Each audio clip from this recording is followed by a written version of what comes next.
đây, chào mừng mọi người đã đến với kênh YouTube của Noli. Series mẹo hay móc len vừa rồi của mình nhận được rất nhiều những phản hồi tích cực của các bạn. Để đáp lại tình cảm ấy, mình sẽ tiếp tục chia sẻ thêm một kỹ thuật nữa giúp cho thú bông của các bạn trở nên tròn đều và đẹp hơn. Đặc biệt áp dụng tại phần đầu và phần thân của con thú. Ngoài ra còn là công cụ đắc lực khi các bạn móc mũ nón. Đó là kỹ thuật móc tản mũi. Các bạn hãy vào cùng học với mình nhé. Ở đây mình đã chuẩn bị sẵn hai mẫu sản phẩm. Một sản phẩm thì mình sử dụng kỹ thuật tản mũi và một sản phẩm thì mình móc bình thường theo công thức móc. Các bạn có thể nhận thấy là sản phẩm ở bên tay này của mình nó ra một cái hình tròn. Còn sản phẩm bên tay cầm kim móc của mình thì nó ra hình lục giác. Tại sao mà cùng một công thức móc, cùng một kim móc, cùng một loại len lại ra được hai sản phẩm khác nhau? Sản phẩm này không phải tự dưng mà nó ra hình lục giác, mà bởi vì là khi móc vòng tròn ma thuật xong, mình đã móc 6 mũi đơn vào vòng tròn ma thuật, thì khi móc rộng ra nó sẽ là hình lục giác. Còn khi mà mình móc vào vòng tròn ma thuật 8 mũi đơn thì các bạn sẽ ra sản phẩm hình bát giác nhé. Để sản phẩm thú bông hoặc là mũ nón được tròn đều và đẹp hơn thì bây giờ mình sẽ hướng dẫn cho các bạn cách để chúng ta tản mũi. Cách tản mũi rất là đơn giản, các bạn hiểu nôm na như sau. Đó là chúng ta sẽ không móc tập trung cái điểm tăng hoặc là điểm giảm vào cùng một đường thẳng, mà chúng ta sẽ tản ra các vị trí khác nhau. Bây giờ mình sẽ zoom sát để cho các bạn quan sát là tại sao sản phẩm của các bạn sẽ lại ra hình lục giác mà nó không được tròn đều. Thì chúng ta sẽ biết cách để chúng ta khắc phục cái này. Đầu tiên thì mình sẽ móc là 6 mũi đơn vào vòng tròn ma thuật. Tiếp theo ở hàng thứ hai thì mỗi một chân mũi mình sẽ móc 2 mũi đơn. Điểm tăng thì là ở đây, chính là vị trí này. Mình sẽ lấy vị trí này để các bạn dễ dàng quan sát tiếp lên. Tiếp theo ở hàng thứ ba, cứ mỗi một chân các bạn lại móc một mũi, cứ mỗi một chân các bạn lại móc 2 mũi. Hàng thứ tư, 2 chân lại tăng một mũi, 3 chân tăng một mũi, 4 chân tăng một mũi. Vậy nên là cái phần tăng nó sẽ nằm thẳng lên như thế này, làm ra được ở cái phần sản phẩm nó bị góc cạnh. Ở cái điểm tăng bên cạnh cũng như vậy. Đây là điểm tăng này của hàng thứ hai này.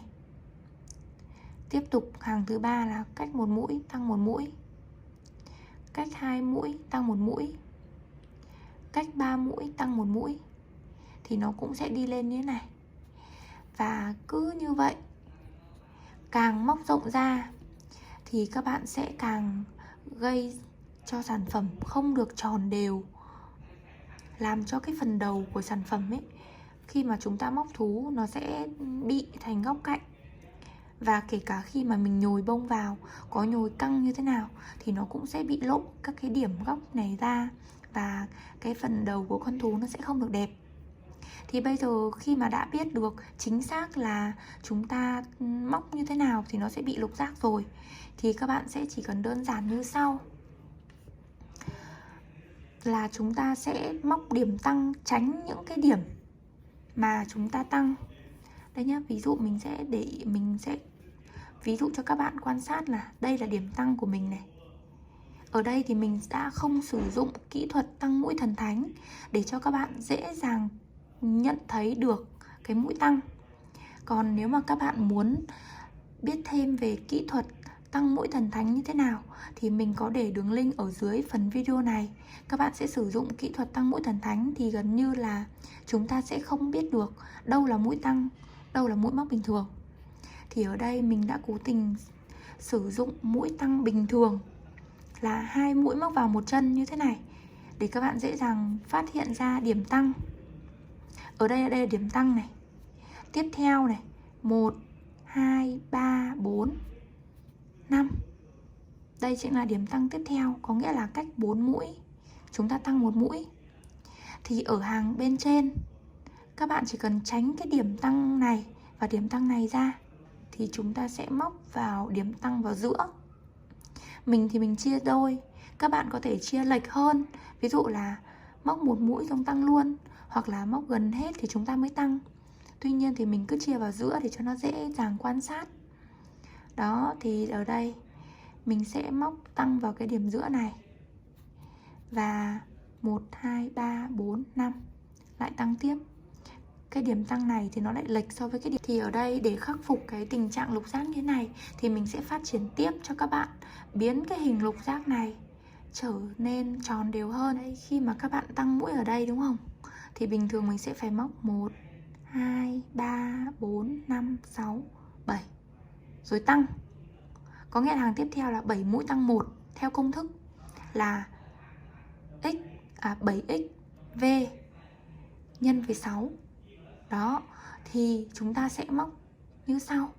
Các bạn sẽ móc 3 mũi, sau chúng ta tăng luôn. Thì đây chính là cái mũi đầu tiên này, mũi có cái đánh dấu này, 1, 2, 3. Thì chúng ta sẽ móc 3 mũi, rồi các bạn sẽ tăng luôn 1 này, 2. Sau đó thì chúng ta lại móc 7 mũi bình thường. 1, 2, 3, 4, 5, 6, 7. Và chúng ta lại tiếp tục tăng mũi vào đây. Đây chính là nằm giữa hai cái điểm tăng này. Thì chúng ta sẽ tăng mũi vào giữa nhé. 1 này, 2. Thì các bạn lại đếm tiếp 7 mũi. Thì nó sẽ luôn luôn tránh được cái điểm tăng cùng vào một chỗ.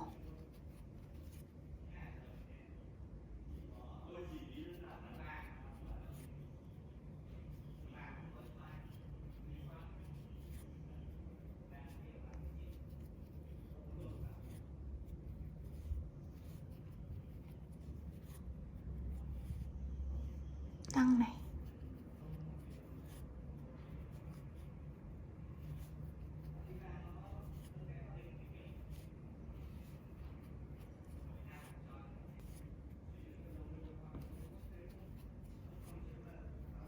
Sau khi móc theo công thức là 7 mũi tăng 1 thì các bạn sẽ đến cuối cùng thì chúng ta sẽ chỉ còn dư là 1, 2, 3, 4, 5 mũi. Do là ban đầu chúng ta móc 2 mũi rồi chúng ta tăng luôn. Thì các bạn sẽ móc nốt 5 mũi này. 1 này, 2, 3,